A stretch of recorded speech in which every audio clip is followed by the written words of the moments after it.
Most people think they can't declutter because they don't have enough time or enough storage or the right bins from the container store. So they buy the bins, they clear a Saturday, and 3 hours later, they're sitting on the floor surrounded by stuff, completely overwhelmed, having made approximately 0 decisions. The good news? The problem was never the bins. Here's what's actually going on. I got bad news. Your brain, it's not on your side. Despite the fact that a clean and tidy home makes your brain happy, it's not trying to create a peaceful home. I know, and that is because your brain is programmed for survival overall, and it is trying to avoid loss. Peaceful and preventing loss are very different goals. And until you understand that, no amount of motivation, no perfectly labeled basket, no organizational system can solve this problem. Here's the science behind it. So Kahneman and Tversky, 2 of the most respected researchers in behavioral psychology, found that losses feel 2 to 2.5 times more painful than the good of gaining feels. So let's read that again. Getting rid of something doesn't just feel uncomfortable. It feels twice as bad as keeping it feels good. I hope you understand. And that's not a character flaw. It's not a weakness. That is literally how our human brains are wired. And it has a name: loss aversion. Think of it this way. Our brains are programmed to desire sugar and fat, even though excess sugar and fat can lead to major health problems. That doesn't stop us from wanting more and more cake after we get that small, sweet taste. So when you're standing there holding a blender that you haven't used in 4 years, your brain is not weighing the actual usefulness of the forgotten blender. It's calculating the pain of losing it versus the relief of letting it go. And the math is always going to favor keeping it. The deck is stacked against you before you even open the cabinet or eat a piece of cake. Oh, and don't mind the sock in the background. Socks breed in this house. But it gets more complicated and weirder, because the moment you own something, your brain inflates its value no matter what it is. Your brain is basically a very dramatic roommate who never throws anything away and gets personally offended when you suggest it. And it's actually a well-documented physiological phenomenon called the endowment effect. Researchers found this using something as ordinary as a coffee mug. People who owned the mug demanded significantly more money to give it up than people who didn't own it were. Same mug, completely different perceived value. The only difference was ownership. Girl, that mug was not even made by their child or a fancy mug. That $2 thrift store mug is worth $2. The same mug sitting in your cupboard for 6 years, suddenly it feels irreplaceable. But you know what? That's not sentimentality. That is actually your brain doing what it was designed to do. Your brain just wants to keep you safe by not giving up your stuff, which then it sees as your safety. Then there's the just in case thinking. Oh, the brain loves certainty, and keeping something, it feels like protection against a very uncertain future. Even when that future never arrives, even when that item is taking up physical and mental space every single day. The imaginary future where you desperately need that thing, it feels more real to your poor brain than the present moment where all of that stuff is creating chaos. The brain, it fears sort of like loss more than anything. And loss aversion is why you still have a bread maker from 2009. Your brain did the math and it decided that the pain of losing it outweighs the fact that you have made exactly 0 loaves of bread for 12 years. And it feels like the most important insurance, yet it's cluttering your house and it's driving you mad. And another thing, for the women who grew up with financial instability or lived through periods of real scarcity, this runs even deeper, especially those who had parents or grandparents from the Great Depression and learned those sort of like scarcity mentalities. Objects become security, and getting rid of something doesn't just feel wasteful, it literally feels genuinely unsafe. Your nervous system remembers even when the circumstances have completely changed. Not to mention that things living in a box aren't doing you any good now, are they? So take a moment to think, do I have some kind of like weird scarcity mentality? Do I feel so fearful when I'm letting something go? And is that justified? There is also a women's health study from 2010. UCLA study of 30 dual income families found something that should be required reading for every woman who has ever felt exhausted in her own home. And I think this is actually the one that really kind of spurred me on from the very beginning, right? Is that 2010? Yeah, 2010. Women who described their homes as cluttered had cortisol levels and that is your primary stress hormone that stayed elevated throughout the entire day, not just in the morning, which is actually when it's supposed to. It's supposed to have like a little bump in the morning to get you going.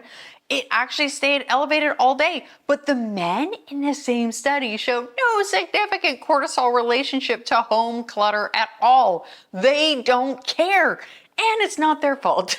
Who knew?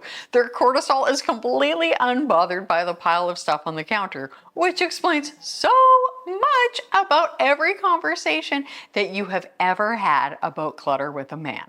The clutter in your home is not visually annoying. It is biologically stressing you out in a way that is not stressing out the other people who live there. And chronically elevated cortisol is not a small thing. It affects sleep, immune function. I have talked about this before. Mood, weight, and energy. The very thing that women over 40 are already fighting very hard to protect. Here we are battling perimenopause, and yet our brains keep us losing a battle. How unfair is that? This is not about keeping tidy. This is about your health. And as a former ER nurse, I have to tell you that stress, it just makes such a huge difference for cancer, heart, and brain health. It's shocking. And let's realize that clutter is a symptom. It's not the actual problem. So most people, they try to solve the clutter problem directly, and who can blame them? They attack the pile, they clear the counter, they fill the donation bag, and then a month later, the mess is all back. And that's because clutter is rarely the actual problem. It is the rash of the deep disease, the visible result of something else entirely.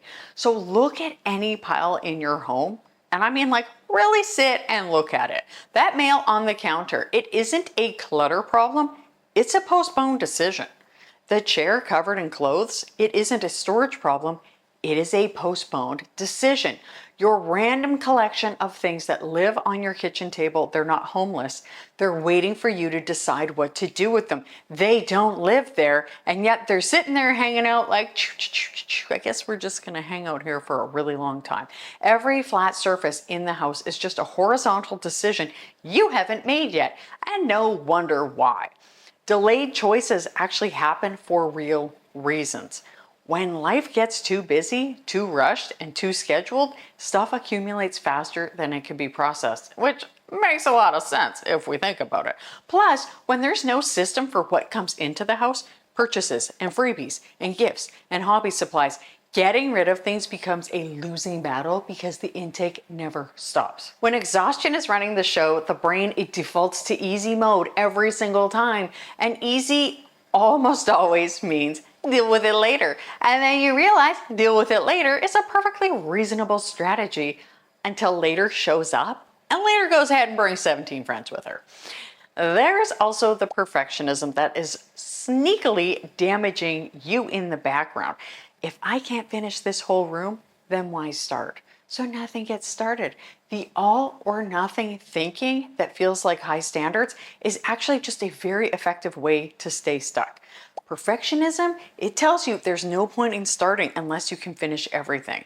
Perfectionism, which you know, I think was invented by the devil because it's absolutely impossible for humans to be perfect in any way. Perfectionism has never once helped anyone clean out their closet. And here's another thing. You're not decluttering objects, you're updating your identity.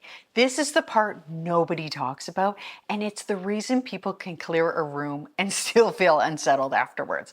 Decluttering isn't really about stuff, it's about deciding who you are now. Reality is scary and things change. The sewing supplies you haven't touched in 3 years, or your formal dining room that is set up for dinner parties that actually happen every 40 years. It's not a dining room anymore. It's now a museum of good intentions and crafts suspended in animation. When are you going to get back to those? Your very expensive clothes hanger, that was once a treadmill. You're not keeping those things because you're using them. You're keeping them because they represent a person that you still hope to become. Surely you'll pick it up again, because letting them go, it feels like admitting that version of yourself isn't coming back. You're not storing stuff. We're storing possibilities and suppressing the feelings of failure, which are very real feelings. Then there are the things that belong to who you used to be. The work clothes from the career that you left. The baby items from a season of life that is over and painfully hard to let go of sometimes. Oh, and then our old friend guilt comes a knocking and says, well, I should be grateful for this. Or a good mother keeps these memories. A good daughter wouldn't get rid of this. That's all doing a lot of heavy lifting for an item that has been in a box in the garage since 2014. Suddenly, decluttering, it isn't a practical task anymore. It's a moral test. No wonder we freeze in fear. For a lot of women, life has also changed faster than the house has caught up. You get super busy, you're going from one thing to the other, the kids start school, and then they move out. Suddenly your health has shifted, priorities have changed completely. But the house is still set up for a version of life that no longer exists. And every room is meanly reminding you of that. The missing ingredient is confidence. And here's the thing that most decluttering advice completely misses. People assume that decluttering will create confidence, but more often, confidence is what allows decluttering to happen in the first place. What if I need it later? What if I regret it? What if I make the wrong decision? These aren't questions about objects. They're questions about whether you can trust yourself.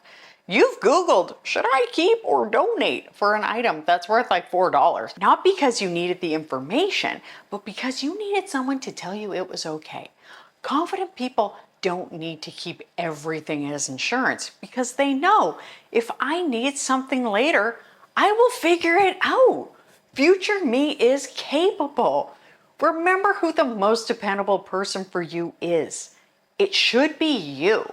Some people, they spend 20 minutes deciding on a shirt, and it's not because the shirt even matters. It's because they're terrified of being wrong. And that fear of being wrong has nothing to do with shirts. A lot of clutter is also just insurance against uncertainty. Duplicates, backups, extras. The hidden belief underneath all of this is, I might not be able to handle future problems. What if I'm not safe and I make a mistake?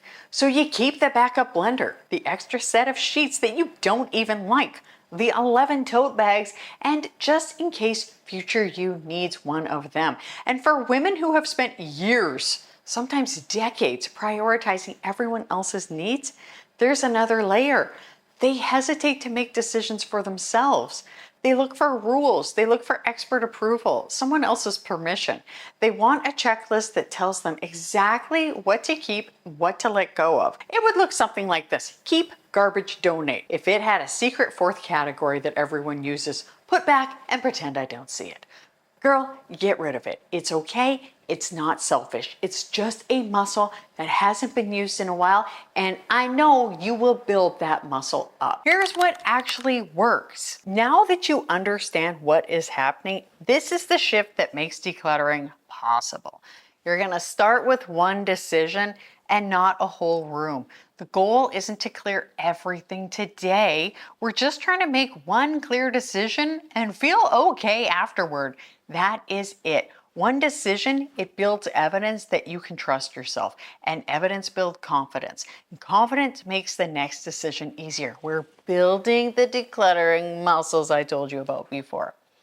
Then we're gonna name what we're actually afraid of losing. So before you pick up an item, ask yourself, is this about the actual object or is it about something else? Am I somehow being made aware of a feeling or a thought or whatever? Is this about the person you hope to become, the person you used to be, the guilt, the scarcity. Naming it doesn't make it disappear, but it stops the object from holding all of that weight. Separate the sunk cost from the decision. The money you spent is already gone, whether the item stays or it goes. Keeping something you don't use doesn't recover the money. It just costs you space, energy, and mental load on top of the original purchase. You're not being responsible by keeping it, you're just paying twice.